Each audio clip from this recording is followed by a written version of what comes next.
Sid, I was hoping to speak to you. Is everything all right? Oh, yeah, it's just, well, as you know, we've been trying to grow fruit down here. It's good to know that something of the old hideaway still lives on. Martel's pride and joy. It was a sapling when she rescued it from the rubble, but look at it now. All our hard work's finally paying off. I took it on, you see, after she died, and now the fruit's finally ready to eat. And not only is it ready, it's actually tasty. Sweet as you like, in fact. She bred the bitter right out of it. Impressive. And welcome news to more than a few, I'd say. I thought this first harvest could go to the curse breakers, on account of all they do for the hideaway. You couldn't take them some, could you? Seems better them coming from you. It'll be nice being the bearer of good news for a change. Oh, thank you. She always had a soft spot for that lot, see? And once they've had their share, I'll see to it that everyone else gets some. Here you go. Martel apples, they're called, in honour of her memory. You hear that, Martel? Today's finally the day.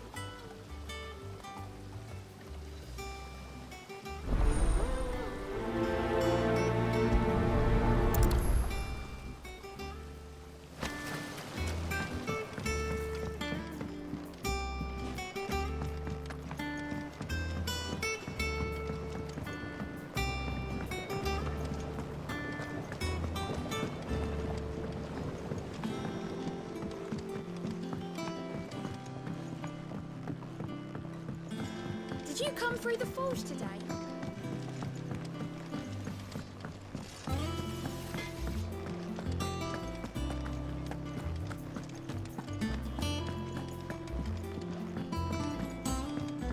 I hear there's trouble in Rosaria.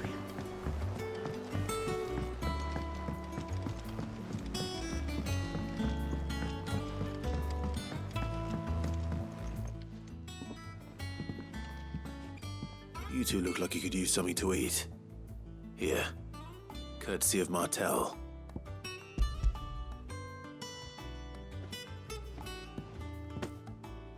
Martel. Now, where have I heard that name before? Weren't she the girl from the furrows? Course she was. An odd sort, that one. Loved plants more than people. Aye, and brave as a bane might. Remember when she ran back into the hideaway to collect them trees when Titan attacked? Wait, These aren't those apples, are they? Well, I'll be. She'd have been proud, and rightly so. Thank you, Sid.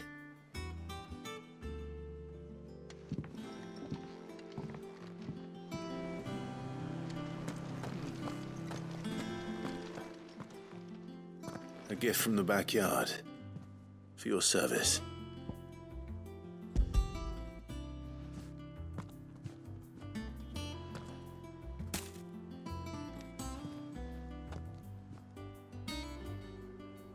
Blimey, these take me back.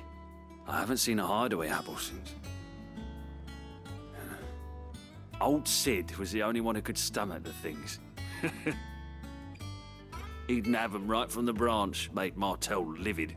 Not that anyone could stay mad at the man for long. That sounds like the Sid I knew, all right.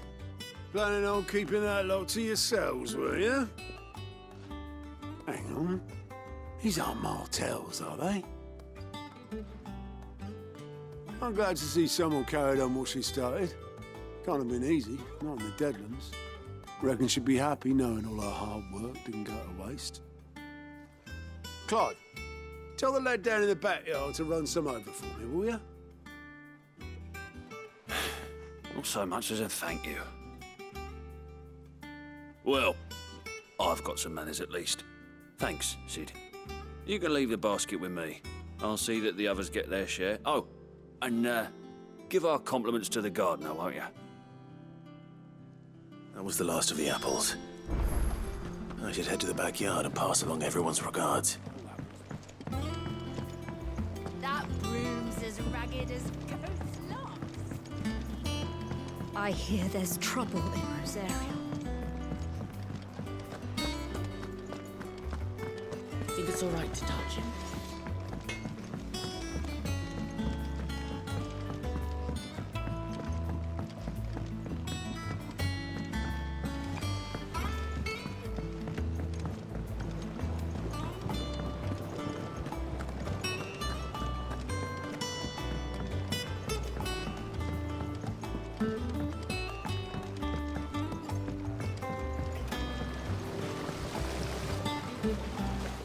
Cursebreakers send their thanks. And their compliments. They were clearly very fond of Martel. They remembered her. After all these years. I suppose she was very kind, even to a tongue-tied lummox like me. You were one of the good ones, Martel. Why did you have to die? She put everything into her work. She wasn't going to rest until we had fruit sweet enough to enjoy. And now we do. When she died, I named a sapling after her. And now it's a full-grown tree. Martel lives on through the fruit it bears. And through you. Her dream would have died with her, had you not kept it alive. That's something to be proud of. I didn't do anything really, but thank you. You're kinder to me than I deserve. By the way, Otto's expecting some of your crop. And I wouldn't mind some of it either, if that's not too much to ask. Of course not. I'll see that you're both well provided for.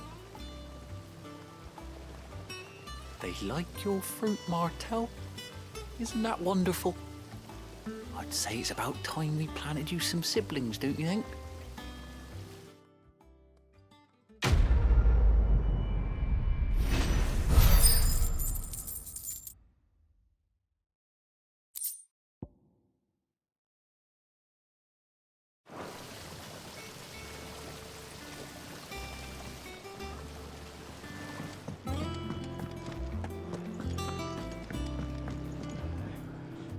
I didn't take you for a scholarly van. Oh, this? Well, it's Valisthea, a culinary pilgrimage. I borrowed it from old tomes. Seems there's no creature in the realm so foul it can't be cooked up into something delicious. Think I'll stick to the unfoul ones, thanks. Oh, where's your sense of adventure, Sid? Honestly, one glance at these recipes, and even you would trade in your sword for a butcher's cleaver. From spit roasts to sweetmeats, this book has them all. What I wouldn't give to bring these recipes to life. If it's my blessing you're hoping for, then by all means. Well, I'm no hunter, Sid. The first ton of worm I came across would be the death of me.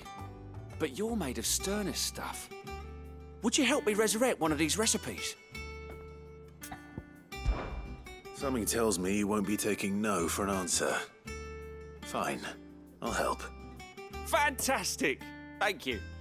So, dare I ask what's on the menu? Chance's Stew. It was once a favourite among the gourmands of Oriflamme, if the author is to be believed. Though Molly's never heard of it. The only problem is that while the recipe is extremely detailed in most respects, it's infuriatingly cryptic as to the main ingredient. A beast, no doubt. Most likely something that would make easy work of a simple cook with more broth than brawn, but unwanted violets. I've no idea what they might be. Does the book say anything else? Well, only that the sweetest violets sprout atop the bed of roses. Roses. Rosaria, perhaps? One of the butchers in Martha's Rest might know something. I'll ask next time I'm there.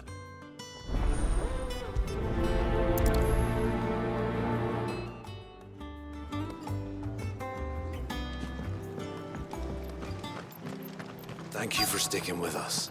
Those of us who are still here have to look after each other, don't we? Ah, welcome. Times may be hard, but if you got the gill, I got the goods. What can I do you for? Unwanted violets, if you have them. Though I'd gladly settle for learning what they are if you don't. Why, I haven't heard folk call them that since I was a lad. You're looking for scorpion tails. Unwanted violets is what folk used to call them back in the day. They turn a wicked purple when you boil them up, hence the name. Used to chuck them in the pot when there weren't nothing else on offer, when there was a war on, that sort of thing. Thankfully, times aren't yet as hard as that. And even if they were, you wouldn't find anyone selling them these days. Do the scorpions still live nearby? I dare say they do. 3 reeds would be your best bet, if memory serves. Thank you. You've been most helpful.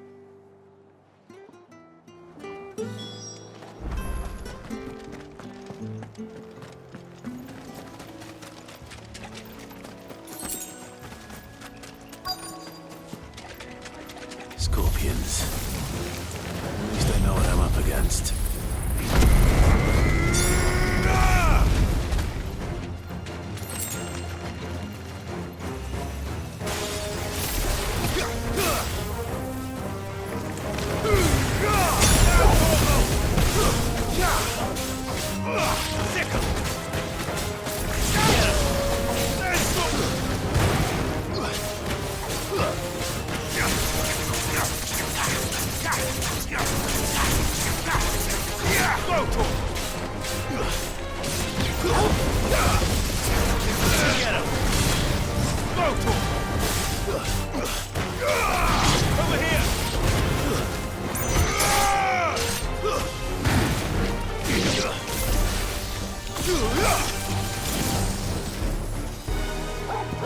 Kill!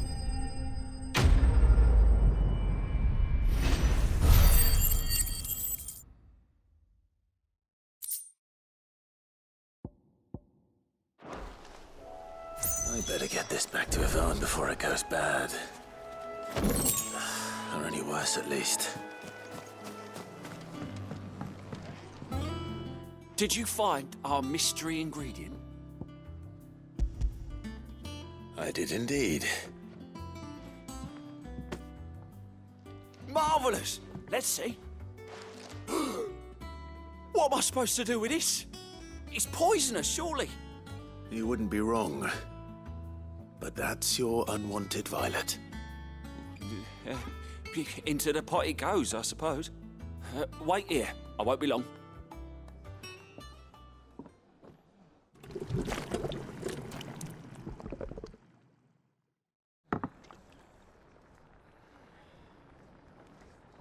I present Chance's Stew, risen once again from the ashes of obscurity.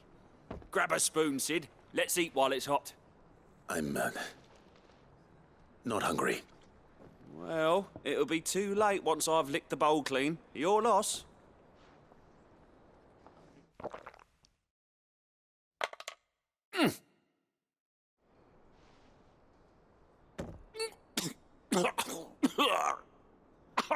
Odin's teeth.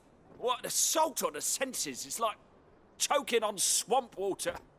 And yet, up through the pungency, there rise complex, meaty notes. It takes a moment to recover from such an onslaught of flavours, but never have I tasted anything so fine. Thank you, Sid. Thank you. You're, welcome. I must share this gift. I won't rest until a steaming bowl of Chance's stew sits before everyone in the hideaway. A single mouthful, and Molly will be breeding scorpions of her own. I'm sure she will.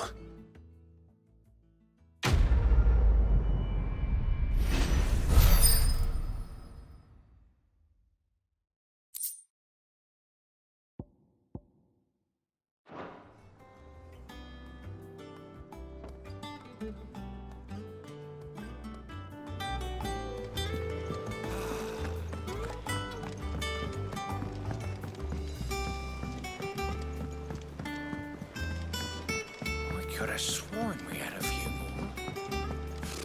Typical nobles. How did we never There are hear new about billets the being Guardians of the posted Flame? every day. Clive! Oh, am I glad to see you? Is something wrong? It's Blackthorn. He ain't himself. And if I'm honest, he ain't been for a while.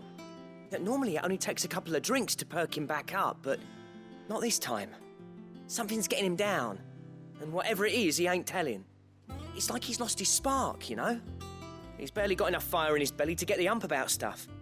But I'm thinking he might if we both bent his ear, because he respects you, innit?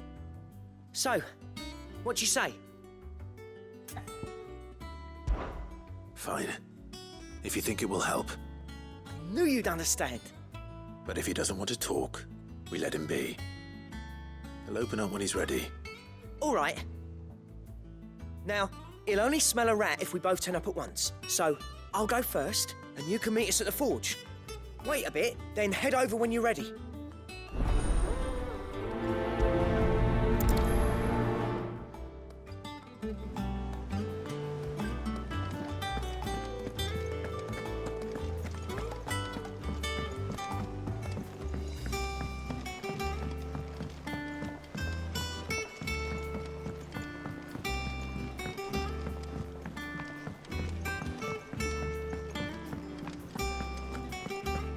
monster's taken quite a liking to Lady Karen.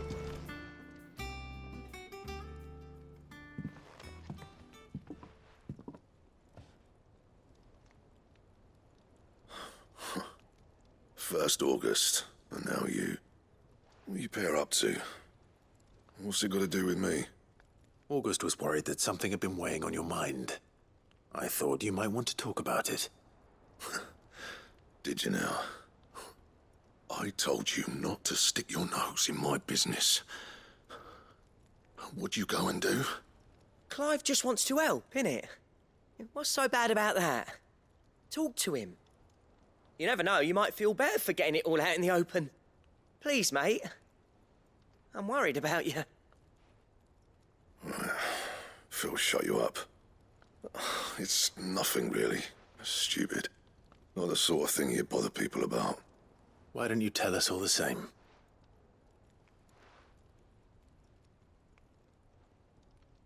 Karen and I have an arrangement.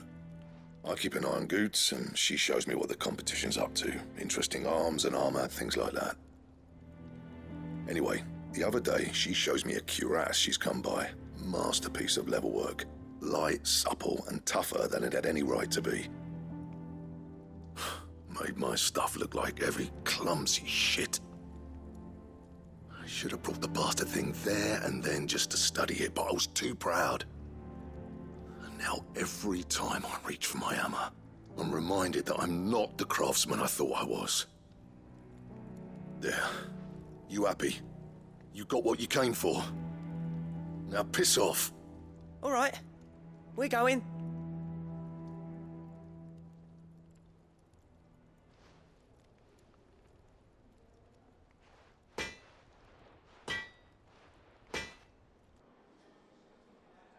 I always thought of old Blackthorn as a bit of a force of nature. Like a storm cloud full of hail. Didn't think anything could rattle him. Least of all a stupid piece of leather. Blackthorn's always taken pride in his craft. Questioning it means questioning himself. Something tells me this is only going to get worse. If he has doubts, it will affect his work, which will only add to his problems. We need to nip this in the bud. I couldn't agree more. He said he should have bought that cuirass. Perhaps we should track it down for him. Assuming you're happy to help, that is. Too bloody right I am. Glad to hear it. First things first, then. We need to speak to Karen. That monster's taken quite a liking. Karen, do you have a moment? Blackthorn mentioned that you'd recently come by a leather cuirass. An exquisite example of the craft, from what he told us. And he ain't been himself since he saw it. So we thought we'd buy it for him. Sorry, sold it already. Didn't think Blackthorn cared for it the way he turned his nose up. But it was nicely put together, that's for certain. Even if the bloke who made it is a bit of an odd one. Happened across him on my travels. Next all his stuff to order, but the fella who commissioned it refused to pay. He didn't like the colour of summit. So I took it off his hands for a fair price. You don't know where we might find him, do you?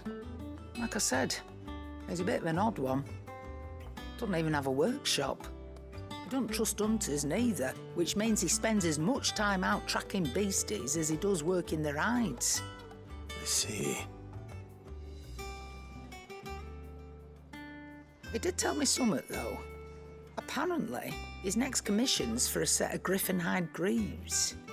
Here, there's a griffin on the hunt board. The curse breakers were placing bets on who'd bag it. Now, where the bleeding hell was it sighted? Somewhere in Sambrec, maybe? Care Northern, that was it. Thank you, Karen.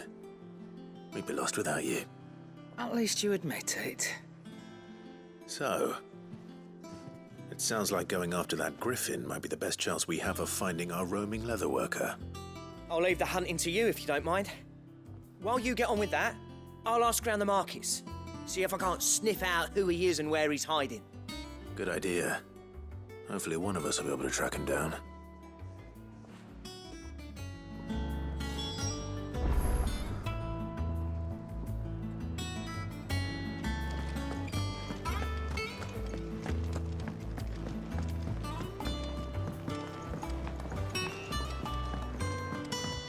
could have sworn we had a few more.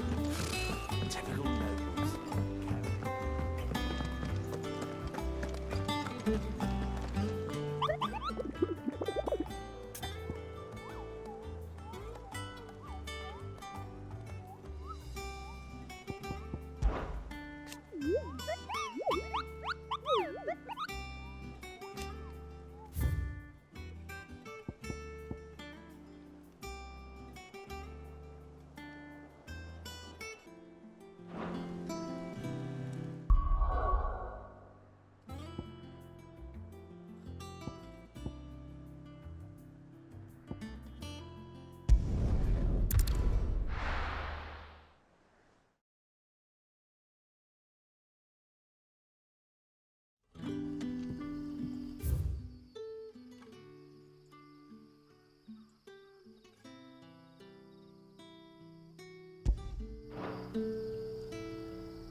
Good day to you. Griffins don't exactly make for easy prey. Let's hope our craftsman hasn't bitten off more than he can chew.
Is something there, boy?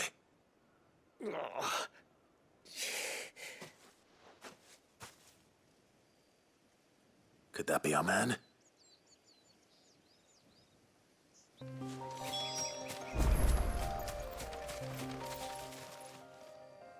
Are you all right? Dare say I'll survive. That griffin caught me before I could get an arrow off. Must have lost sight of me in the grass, though. I'd be dead if it hadn't. More likely than not. The name's Camille. I'm a lowly leather worker, if you couldn't tell by the smell of me. Not so lowly from what I hear. Do you remember selling to a merchant by the name of Karen? She's not an easy woman to forget. Bought a cuirass from me after I lost my buyer. Quite taken with my work, as far as I recall. Didn't stop her bartering me down to a pittance, though. She sent you for a refund? It's not her who sent me.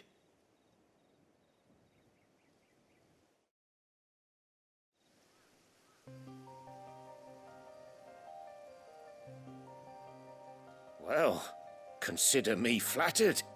You should be. He's a master of his art, and not an easy man to impress. Blacksmiths are proud folk. It's a rare thing indeed for one to praise a glorified tanner. And I don't imagine an impressive swordsman like yourself would be getting your steel from any but the best.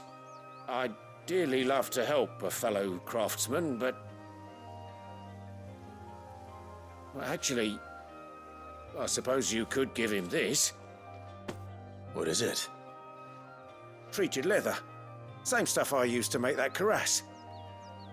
If your man's as skilled as he sounds, he'll know what he's looking at. You sure? Well, you did save my life. And thanks to you, I'll be going home with all the griffin hide I can carry. I'd say it's the least I can do. Short of showing him how to make the thing myself, that is. But there are rules against it. Secrets of the trade and whatnot. In that case, I'll see that he gets it. I'd be much obliged if you would. Right. I've got some greaves to make. You send your blacksmith my regards. Will do. And thank you.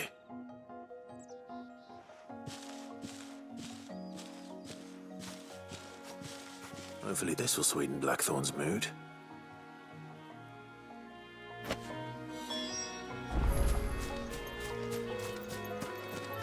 And with a bit of luck, Clive might even find the... How'd it go, Clive? Did you find him, or does the hunt continue? I found him. And he asked me to give you this, along with his regards.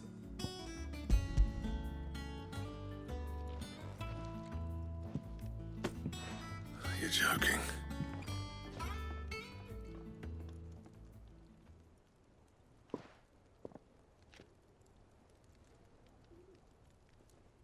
He said he wouldn't teach you how to work it, but that if you were as skilled as you sounded, you'd have no trouble understanding how it was done. So that's his secret. Crafty bastard. He's layered and cross-grained it. Good few times, too. No wonder it's tough. And that's no ordinary oil he's used to get that finish. Oh, this is fine work. Even finer than I thought. Yeah? I'll take your word for it. Just looks like leather to me. Still, I'm glad you're happy. Here, Clive, you didn't happen to catch the fella's name, did you? Camille, I believe. I thought as much. There ain't many leather workers in the realm daft enough to do their own hunting, see, and his name kept cropping up when I was asking around. Turns out he's from Tabor, and again, most leather workers are. But our friend Camille guards a long-held family secret, the details of which are the subject of some debate in the leather-working community. Then we better keep this close to our chests. Listen, sorry for putting the both of you to all that trouble. Should have kept my moaning to myself. Still, I'm glad you found him. This has cheered me right up. That was the idea. Clive's idea, anyway. He did most of the work. It's good to have you back, Blackthorn. Just don't expect me to go turning out work like this. There's a reason he does his own hunting. He knows exactly what hides to look for. And that's how he gets them to layer up so nicely. And don't get me started on how much oiling this leather would need. But I reckon I can make something about as good. Something a curse-breaker will have no trouble caring for. Anyway, enough nattering. I've got work to be getting on with.